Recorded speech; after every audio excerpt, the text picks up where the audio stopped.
আসসালামু আলাইকুম, সবাইকে আমন্ত্রণ জানাচ্ছি আমার দেশ আজকের বিশ্বে। সঙ্গে আছে আমি হুমায়রা নাওচিন।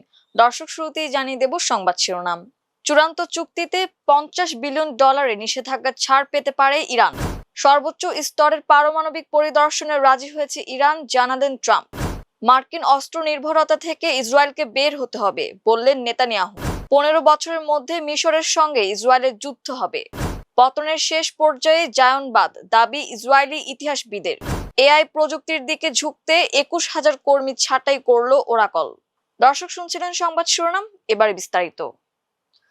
দীর্ঘদিনের অচলাবস্থার পর যুক্তরাষ্ট্র ও ইরানের মধ্যে আলোচিত সমঝোতার আওতায় ইরান সর্বোচ্চ $50 বিলিয়ন পর্যন্ত নিষেধাজ্ঞা শিথিল সুবিধা পেতে পারে বলে জানা গেছে। চুক্তির ফলে আগে থেকে অবরুদ্ধ থাকা বিপুল পরিমাণ ইরানি সম্পদ ধাপে ধাপে মুক্ত হওয়ার সুযোগ তৈরি হবে। আলোচনার সঙ্গে সংশ্লিষ্ট সূত্রগুলোর তথ্য অনুযায়ী কাতারের রাজধানী দোহায় অনুষ্ঠিত আলোচনায় প্রথমে 2 ধাপে $6 বিলিয়ন করে মোট $12 বিলিয়ন মুক্ত করার বিষয়ে নীতিগত সমঝোতা হয়েছিল।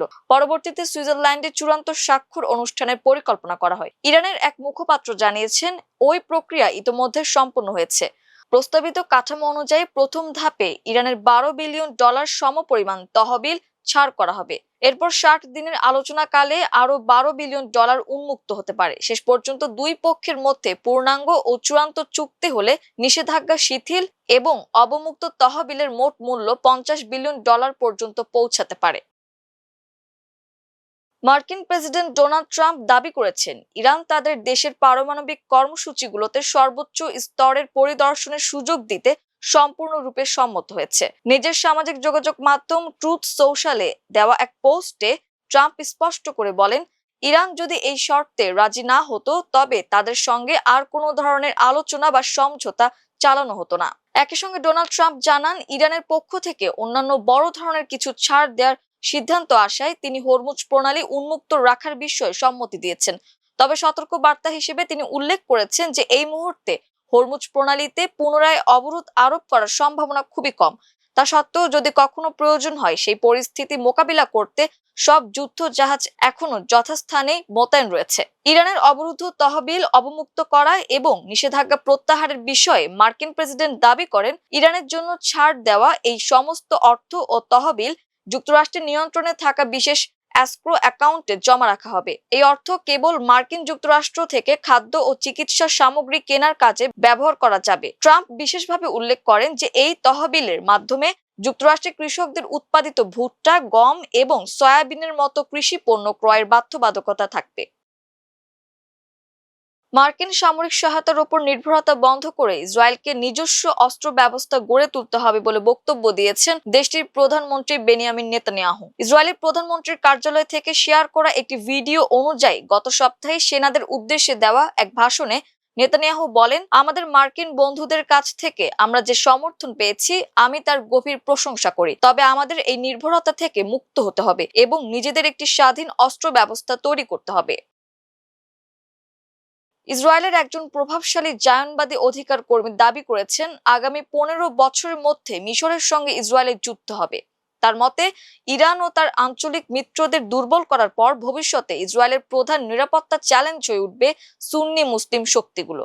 জেরুজালেমে অনুষ্ঠিত Jewish news syndicate JNS international policy সামিটে বক্তব্য দিতে গিয়ে হেরুত সেন্টারের প্রধান নির্বাহী এবং ইসরায়েলের জাতীয়তাবাদী শিবিরের অন্যতম মুখ আমিয়াত কোহেন বলেন, মিশর ও তুরস্ক দীর্ঘমেয়াদী ইসরায়েল এবং পশ্চিমাদের জন্য হুমকি হয়ে উঠতে পারে। তিনি বলেন, 15 বছর পর ইসরায়েলের সঙ্গে মিশরের যুদ্ধ হবে। মুসলিম ব্রাদারহুড একসময় মিশরের নিয়ন্ত্রণ নেবে। ইরান ও অ্যাক্সিস অব রেজিস্ট্যান্সের বিরুদ্ধে ইসরায়েলের সাম্প্রতিক সংঘাতের পর ভবিষ্যৎ কৌশল নিয়ে আলোচনায় কোহেন বলেন, এখন শিয়া গোষ্ঠীগুলোর পরিবর্তে সুন্নি রাজনৈতিক আন্দোলনের দিকে নজর দেওয়া উচিত। মুসলিম ব্রাদারহুডকে তিনি যুক্তরাষ্ট্রের জন্য 1 নম্বর হুমকি হিসেবে উল্লেখ করেন। তার দাবি, সংগঠনটি যুক্তরাষ্ট্রের বিভিন্ন অঙ্গরাজ্যে প্রভাব বিস্তারের চেষ্টা করছে। এমনকি নিউ ইয়র্কের সাম্প্রতিক রাজনৈতিক পরিবর্তনের সঙ্গেও তিনি মুসলিম ব্রাদারহুডের প্রভাবের ইঙ্গিত দেন। কোহেন তুরস্ককেও ভবিষ্যতের একটি বড় চ্যালেঞ্জ হিসেবে উল্লেখ করেন। তিনি বলেন, আঙ্কারার ক্রমবর্ধমান আঞ্চলিক প্রভাবকে ইসরায়েলের জন্য কৌশলগত হুমকি হিসেবে দেখা উচিত। ইসরায়েলি ইতিহাসবিদ ইলান পাপ্পে দাবি করেছেন, জায়নবাদী মতাদর্শ এখন তার অস্তিত্বের সংকটময় এক পর্যায়ে পৌঁছেছে এবং এটি পতনের ঠিক আগে শেষ ধাপে অবস্থান করছে। আল জাজিরাকে দেওয়া এক সাক্ষাৎকারে তিনি বলেন, বিভিন্ন রাজনৈতিক ও আন্তর্জাতিক বাস্তবতা ইঙ্গিত দিচ্ছে যে জায়নবাদ ক্রমেই দুর্বল হয়ে পড়ছে। তার মতে, যুক্তরাষ্ট্রের ডোনাল্ড ট্রাম্পের নেতৃত্বাধীন রাজনৈতিক পরিস্থিতি, আন্তর্জাতিক অঙ্গনে ইসরায়েলের ক্রমবর্ধমান বিচ্ছিন্নতা এবং বৈশ্বিক জনমতের পরিবর্তন এসব বিষয় জায়নবাদের ভবিষ্যৎ নিয়ে প্রশ্ন তৈরি করছে। ইলান পাপ্পে বলেন, সাম্প্রতিক বছরগুলোতে ইসরায়েলের নীতির বিরুদ্ধে আন্তর্জাতিক সমালোচনা উল্লেখযোগ্যভাবে বেড়েছে। একই সঙ্গে বিশ্বের বিভিন্ন দেশে ফিলিস্তিনপন্থী আন্দোলন ও সংহতি বৃদ্ধি পাওয়ায় জায়নবাদী প্রকল্পের গ্রহণযোগ্যতা আগের তুলনায় কমছে বলে তিনি মনে করেন। তার ভাষ্য অনুযায়ী এসব পরিবর্তন জায়নবাদের দীর্ঘমেয়াদী টিকে থাকার সক্ষমতাকে চ্যালেঞ্জের মুখে ফেলেছে। তাই তিনি বিশ্বাস করেন, মতাদর্শটি এমন এক পর্যায়ে পৌঁছেছে যা শেষ পর্যন্ত এর পতনের দিকে নিয়ে যেতে পারে। কৃত্রিম বুদ্ধিমত্তা প্রযুক্তির আলোকে নিজেদের ব্যবসা নতুন করে সাজানোর অংশ হিসেবে 21,000 কর্মী ছাঁটাই করেছে যুক্তরাষ্ট্র ভিত্তিক প্রযুক্তি জায়ান্ট ওরাকল।